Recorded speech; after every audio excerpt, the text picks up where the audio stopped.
জীবনের সব চাওয়া পূরণ হবে, এ কথা তুমি ভেবো না। জীবন মানে সংগ্রাম করে যেতে হয় সাধনা। জীবনের সব চাওয়া পূরণ হবে, এ কথা তুমি ভেবো না। জীবন মানে সংগ্রাম করে যেতে হয় সাধনা। জীবনের সব চাওয়া পূরণ হবে, এ কথা তুমি ভেবো না। জীবন মানে কাছের কিংবা দূরের যে যেখানে রয়েছেন প্রত্যেকেই শুভেচ্ছা, অভিনন্দন, মোবারকবাদ। আশা করি বর্তমানে এই পরিবেশ পরিস্থিতিকে সামনে নিয়েও আপনারা ভালো আছেন, আল্লাহর শুকরগুজার বান্দা হিসেবে নিজেকে প্রস্তুত করছেন। সবাইকে ধন্যবাদ জানিয়ে এবং আমাদের আজকের এই ভিডিওতে অংশগ্রহণ করার জন্য সবাইকে অনুরোধ জানিয়ে আমি আমার কথা শুরু করছি। আজকে আমরা যেই ক্রান্তি লগ্নে দাঁড়িয়েছি সেটা অবশ্যই একদিন অস্তমিত হবে, অবশ্যই নতুন ভোর আসবে, নতুন সূর্য উঠবে। সেই সূর্য ওঠার পূর্বে যেন আমরা নিজেদেরকে একটা প্রকৃত মুসলমান হিসেবে নিজেকে তৈরি করতে পারি, নিজেকে যেন একটা আদর্শ মুসলিম হিসেবে নিজেকে পরিচয় দিতে পারি। চলুন আমরা আজকে আমাদের সেই হতাশা কাটিয়ে আশাকে বুকে ধরে অনেক দূর জীবনযাপন করি। আমরা জানি, আমরা কোরআন থেকে পড়েছি, মুমিনরা কখনো হতাশ হয় না, মুমিনরা আল্লাহর আশা থেকে নিরাশ হয় না, মুমিনরা সবসময় আল্লাহর নিকট আশা নিয়ে বেঁচে থাকে। আল্লাহ অবশ্যই মুমিনদেরকে আশা হত করবেন না, তাদেরকে আশায় দিয়ে বুক ভরিয়ে দিবেন, তাদের রহমত দিয়ে তাদেরকে তুষ্ট করবেন, তাদেরকে তৃপ্তি দিবেন, প্রশান্তি দিবেন। এজন্য আমরা মুমিন হয়েছি, যারা যারা মুমিন মনে করি নিজেদেরকে, যারা মুমিন হওয়ার চেষ্টা করি, তারা যেন কখনো হতাশ না হই। কারণ হতাশ হলে তো কোনো লাভ নেই। পৃথিবীতে যা কিছু আছে আর যা নাই তা নিয়ে দুশ্চিন্তা করা কিছু নেই। পৃথিবীতে যা আছে আর যা নেই এটা নিয়ে যদি আমি দুশ্চিন্তা করে থাকি, ঘরে এক কোণে বসে থাকি, নিজেকে তৈরি না করি, নিজেকে প্রস্তুত না করি, তাহলে পৃথিবী ধ্বংস হয়ে যাবে, কিন্তু আমি আমার জায়গায় থেকে যাব। এই জন্য আমাদের যা আছে অতটুকু নিয়ে আমাদের আল্লাহ দরবারে হাজির হতে হবে। আমাদের যা যোগ্যতা আছে ততটুকু নিয়ে আমাদের যোগ্যতাকে বাড়ানোর চেষ্টা করতে হবে। এখন আমার জানি এটা নিয়ে আক্ষেপ করার কোনো প্রয়োজন নেই। আমি চেষ্টা করি, ট্রাই করি, মোর অ্যান্ড মোর ট্রাই করি, দেন উইল বি সাকসেস ইনশাল্লাহ। আর একটা জিনিস মনে রাখবেন, আমরা হতাশ হব না। এই জন্য আজকের বিষয়টা আমি দিয়েছি যে হতাশ হবেন না, ডোন্ট ডিসপায়ার। আমরা কখনো ফ্রাস্ট্রেট হব না, আশাহত হব না, আশা নিয়ে বেঁচে থাকবো। যেমন ধরেন, আল্লাহর সাথে তো আমাদের সম্পর্ক গড়া উচিত, কারণ ইংরেজিতে একটি কথা আছে, এভরি রিলেশন ইজ ট্রানজ্যাকশনাল। প্রত্যেকটা সম্পর্ক হচ্ছে আদান প্রদান মাধ্যমে তৈরি হয়, এক সম্পর্কের মধ্যে তৈরি হয়। আপনার সাথে আমার একটা রিলেশন থাকবে, তার সাথে আমার একটা রিলেশন থাকবে। এই সম্পর্কর কারণে কিন্তু একজনের সাথে আরেকজনের ট্রানজ্যাকশন হবে, সেতু বন্ধন হয়। আর সেতু বন্ধনটা আমরা কীভাবে করবো আল্লাহর সাথে, সেটা আমাদের অবশ্যই জানা উচিত। কারণ আল্লাহর সাথে সেতু বন্ধন করতে হবে, আল্লাহ যা যা নির্দেশ করেছে সেটা করতে হবে, যা যা আল্লাহ নিষেধ করেছে সেটা থেকে দূরে থাকতে হবে। এটা যদি আমরা করতে পারি তাহলে আমার আল্লাহর সাথে আমাদের আন্ডারস্ট্যান্ডিং হবে। এই জন্য প্রত্যেকটা সম্পর্কের সাথে কিন্তু একটা ট্রানজ্যাকশন আছে। যেরকমভাবে আমরা যদি কাউকে রক্তশূন্যতায় কেউ ভোগে, কেউ যদি রক্তের প্রয়োজন পড়ে, তখন আমরা তাকে রক্ত ডোনেট করি, ব্লাড ট্রান্সফিউশন করি, যেটাকে বলা হয় ট্রান্সফিউশন। মানে ব্লাডটাকে আমি অন্য জায়গায় ট্রান্সফার করি, আমার ব্লাডটা আরেকজনকে দিচ্ছি। কেন দিচ্ছি? তাকে একটু উপকার করতেছে, তাকে সে আমার কাছ থেকে কিছু পাচ্ছে, তার তার রক্ত শূন্যতাটা লাঘব হচ্ছে, সে রক্তে প্রচুরতা তার শরীরে বাড়তেছে, তার রক্তে হিমোগ্লোবিন বাড়তেছে। এটা কেন? তাকে মধ্যে আমরা আদান প্রদান হয়েছে। তার মানে আল্লাহর দরবারে যেতে হলে আমাদের একটা আদান প্রদানের প্রয়োজন। আল্লাহর কাছে ভালো হতে চাইলে, আল্লাহর প্রিয় বান্দা হতে চাইলে, আল্লাহর মনের মতো হতে চাইলে আল্লাহর অনুগামী হতে হবে, আল্লাহর একজন সহযোগী বান্দা হতে হবে। আল্লাহর নৈকট্য লাভের জন্য আল্লাহর কাছাকাছি আমাদেরকে আল্লাহর কাছাকাছি যাওয়ার মতো কাজ করতে হবে। আর সেই কাজগুলো যারা করবে তারাই আল্লাহর সাথে ট্রানজ্যাকশন হবে। আর এই ট্রানজ্যাকশন হওয়ার জন্য আল্লাহ কোরআনে আয়াত বলেছে, ফাজকুরুনি আযকুরুকুম ওয়াশকুরুলি ওয়ালা তাকফুরুন। মানে আল্লাহ বলছে, তুমি আমাকে স্মরণ করো, আমি তোমাদেরকে স্মরণ করব। You remember me, I will also remember you.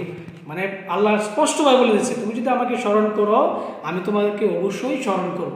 কাজে আমরা কখনো হতাশ হতে পারি না। আর হতাশ হওয়া উচিত নয়। হতাশ হলেই আমরা হতাশায় মরে যাব, আর মরে যাওয়ার পর আর জীবন আমাদের কিছু নেই। এই জন্য হতাশার পূর্বে যেন আমরা অবশ্যই আশাকে নিয়ে বেঁচে থাকি, মৃত্যুর পূর্বে যেন আমরা জীবনটাকে নিয়ামত হিসেবে কাজে লাগাই। চলুন আমরা হতাশা নিয়ে কিছু একটা কথা বলি। হতাশা হব না, ডোন্ট ডিসপেয়ার। কোরআনে বর্ণিত কিছু তথ্য আমি আপনাদেরকে বলি। কোরআনে বর্ণিত কিছু তথ্য দেওয়া আছে, যেটা হচ্ছে আমরা হতাশাকে দূর করার জন্য কথাগুলো বলতেছি। এখানে কোরআনে বর্ণিত তথ্যের মধ্যে দেওয়া আছে, আপনার পৃথিবীর কথা বলা আছে 115 বার, আখিরাতের কথা বলা আছে 115 বার, শয়তানের কথা বলা আছে 88 বার, তদ্রুপ ফেরেশতার কথা বলা আছে 88 বার, বেহেশত কথাটি বলা আছে 77 বার, দুজক কথাটি বলা আছে 77 বার, জাকাতের কথা বলা আছে 32 বার, মঙ্গল বা বারাকা উত্তম প্রতিদান এটা বলা আছে 32 বার, গ্রীষ্মকাল, গরম শীতকাল, গ্রীষ্ম শীতকাল 5 বার 5 বার করে বলেছে। যেখানে গ্রীষ্ম বলা হচ্ছে 5, সেখানে শীত বলা হয়েছে 5। যেখানে নারী বলা হচ্ছে 23, পুরুষ বলা হয়েছে 23। দেখেন আল্লাহ কোরআনের মধ্যে ওইকে মানে এখানে ইকুয়াল টু ইকুয়াল সমতা অর্জন করেছে সুন্দর করে। সুবহানাল্লাহ, আল্লাহ কত চমৎকার করে এগুলি বুঝে যায়, সব জায়গায় সমতা। এখানে দেখেন এই যে 23, এই 23 নারী পুরুষ 23 23 বলে 46, এই 46 জোড়া নারী থেকে 23টা নিয়েছে, পুরুষ থেকে 23টা নিয়েছে। আল্লাহ 46টা জোড়াকে বলা হয় ক্রোমোজোম, বিজ্ঞানের ভাষায় সায়েন্সটাকে বলা হচ্ছে ক্রোমোজোম। একটা মানুষের মানব দেহে ক্রোমোজোমের সংখ্যা 46টি, আর এই 46টি কিভাবে আসছে? নারী থেকে 23টি, পুরুষ থেকে 23টি, 23 থেকে 46টি ক্রোমোজোম আমরা পেয়ে যাই। এটা সায়েন্স আমাদেরকে দেখিয়েছে, কিন্তু কোরআনে অনেক আগে এটা বর্ণিত হয়েছিল। আজকে এখানে কোনো আল্লাহ কোনো রকমের অসম আচরণ করে নেই, এখানে আল্লাহ কোনো রকমের একটা কম একটা বেশি দেয়, সবগুলোতে ইকুয়াল সমান সমান দিয়েছে। কিন্তু দেখেন আল্লাহ আমাদেরকে কতটুকু ভালোবাসে বিধায় কিন্তু যেখানে আমাদের অভাব অনটন সেভাবে কিন্তু আল্লাহ আমাদেরকে দেখেন দুনিয়াতে চলার জন্য, পৃথিবীতে আমরা যদি সুন্দরভাবে চলতে পারি সেজন্য আল্লাহ আমাদের কতটুকু আশা দেখিয়েছে। দেখেন কোরআনে বলা হচ্ছে দরিদ্রের কথা 13 বার। কোরআনে দরিদ্রের কথা বলা হচ্ছে, আপনি দারিদ্র যদি হন, আপনি যদি পভার্টি লাইনে বসবাস করেন, তাহলে আপনার আল্লাহ 13 বার হয়তো আপনার কোরআনে বলেছে দারিদ্রের কথা। কিন্তু আপনার জীবনে সচ্ছলতা আসবে 26 বার। সচ্ছলতা, দারিদ্র যদি আপনি 13 বার জীবনে আপনার অতিবাহিত হন, কিন্তু আপনি সচ্ছলতা পাবেন 26টি বার, কারণ 13 বার থেকে দ্বিগুণ সচ্ছলতা। কিন্তু 26 জনের কথা বলেছে। শাস্তি দেখেন, আবার শাস্তি আল্লাহ যদি আমাকে দিবে, শাস্তি কিন্তু কথা বলা আছে কোরআনে 117 বার, কিন্তু আবার পরক্ষণে ক্ষমার কথা বলছে 234 বার। সবগুলো দ্বিগুণ 117 234। মানে আপনি যতবার মনে করছেন আপনি শাস্তি দিচ্ছে, আল্লাহ আপনাকে পানিশ করছে, আপনি আল্লাহ আপনাকে পেন দিচ্ছে, আপনি পেনিক হচ্ছেন, আপনি ফ্রাস্ট্রেট, আপনি হতাশ, কিন্তু 117 বার যদি আপনি হতাশ হন, কিন্তু 234 বার আপনি সফলতার কথা শুনেছেন। 234 বার আল্লাহ আপনাকে ক্ষমা করেছে, 234 বার আল্লাহ আপনাকে পার্ডন করেছে, 234 বার আপনাকে মার্সি করেছে। এই যে চমৎকার আল্লাহ তাআলা আমাদেরকে দিয়েছে, এটা শুকরিয়া আদায় করার মতো ভাষা আমাদের নেই। কিন্তু আমরা হতাশ হয়ে যাই, আমরা ডিসপেয়ার হয়ে যাই, আমরা ফ্রাস্ট্রেট, আমরা একটু হলেই মানে ভেঙে পড়ি। কিন্তু ভেঙে পড়া কিছু নেই। এখানে দারিদ্র 23 বার, সচ্ছলতা আসছে 26 বার, শাস্তি 117 বার, ক্ষমা কিন্তু 37 বার। সুতরাং হতাশ হবেন না। হতাশ না হওয়ার কারণ আরেকটু বলি যে এই পৃথিবীটা যখন আল্লাহ সৃষ্টি করেছে, তার চতুর্পাশে হচ্ছে পানি আর জলরাশি। তার মানে এখানে 4 ভাগ থেকে 3 ভাগ পানি, 1 ভাগ হচ্ছে স্থল।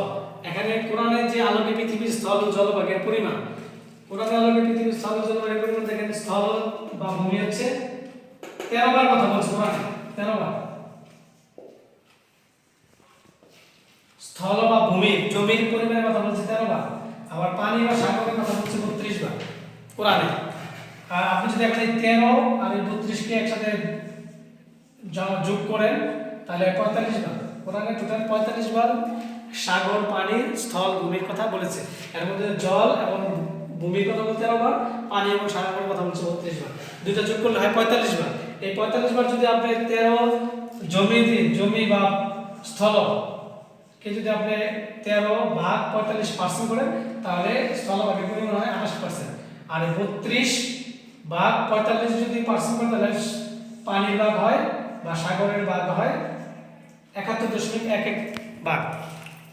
এত পৃথিবীটা এত বড় হওয়া সত্ত্বেও, যেখানে আমাদের প্রায় 700 কোটি মানুষ বসবাস করে, এত বৃহৎ আকারে আমরা বড় একটা আকারে বসবাস করছি, যেখানে সকলে আমরা বসবাস করি, আমাদের দাপটের সাথে আমরা চলাফেরা করি, আমাদের গাড়ি ঘোড়া, আসবাবপত্র, যান তারপরে আমাদের বাড়ি গাড়ি টাকা পয়সা ধন দৌলত অফিস আদালত অভাব নেই, এত কিছু থাকার পরেও কিন্তু আল্লাহ আমাদের চতুর্পাশে কিন্তু পানি দিয়ে আবৃত করে রাখছে, যেখানে প্রায় 71% পানি আর 28.8% বা 29% হচ্ছে স্থলভাগ। আল্লাহ কত চমৎকারভাবে আমাদের পানির চারদিকে আমাদেরকে বাঁচিয়ে রেখেছে। আল্লাহর জন্য আল্লাহর পক্ষ থেকে কত বড় নিয়ামত, কোনো ব্যাপারে নেই আল্লাহর পক্ষে এই পৃথিবীকে ধ্বংস করে দেয়। খুবই খুবই সহজ, খুবই নগণ্য এটা করা। আমরা এই পুরাটা পৃথিবীতে বসবাস করতেছি পানির মাঝখানে স্থলভাগে। এই যে এত কিছুর পরে আল্লাহ এরকম বেড দিয়ে আল্লাহ আমাদেরকে সংরক্ষণ করেছে, আল্লাহ আমাদের হেফাজত করেছে, আল্লাহ আমাদেরকে খাওয়ার ব্যবস্থা করেছে, রিজিকের ব্যবস্থা করেছে, বসবাসের ব্যবস্থা করেছে, আমাদেরকেও ভালো মন্দ বোঝার ব্যবস্থা করেছে, আমাদের চলাফেরার ব্যবস্থা করেছে, রাস্তাঘাট দিয়েছে, বাস দিয়েছে, যানবাহন দিয়েছে, আমরা আকাশে চলে বেড়াচ্ছি। সুবহানাল্লাহ, এত চমৎকার কে দিয়েছে? আল্লাহ দিয়েছে। এত কিছু যখন আল্লাহ আমাদেরকে এই 29% স্থলভাগের মধ্যে ব্যবস্থা করে দিতে পেরেছে, আল্লাহ আমার আপনার শরীর এই 3.5 হাত বডিকে, এই 3.5 হাত শরীরকে, অঙ্গকে ভালো করে রাখার জন্য, সুস্থ করে রাখার জন্য অবশ্যই আল্লাহ পরিকল্পনা করে রেখেছে। আর এই পরিকল্পনা আল্লাহর পরিকল্পনা সর্বোৎকৃষ্ট পরিকল্পনা। এই জন্য আমরা হতাশ হব না, আমরা আশা নিয়ে থাকবো। আল্লাহ অবশ্যই আমাদের নিরাশ করবেন, আল্লাহ আমাদের অবশ্যই ভালো একটা কিছু দিবেন, সেটা আমরা প্রত্যাশা করি। এই জন্য অমাকারুল্লাহ আল্লাহু খায়রুল মাকিরিন। আল্লাহ বলেছেন যে আমি আল্লাহর পরিকল্পনায় সর্বোত্তম পরিকল্পনা, আমি যে পরিকল্পনা তোমাদের জন্য করব সেটাই সুন্দর, সেটাই সবচেয়ে সেরা পরিকল্পনা। এজন্য আমরা হতাশ হব না, আমরা দুশ্চিন্তাগ্রস্ত হব না, আমরা বাজে কাজ করে টাকা ইনকাম করার চেষ্টা করবো না, অন্যায় অসৎ পথ গিয়ে নিজেকে বড় করার চেষ্টা করবো না। সৎ থেকে পরিশ্রম করে ধৈর্য সহকারে আমরা বড় হব। কারণ মনে রাখবেন, পৃথিবীতে মানুষ কখনো হেরে যায় না, ধৈর্য ধরে, ধৈর্য মানুষকে উপরে উঠাই দেবে।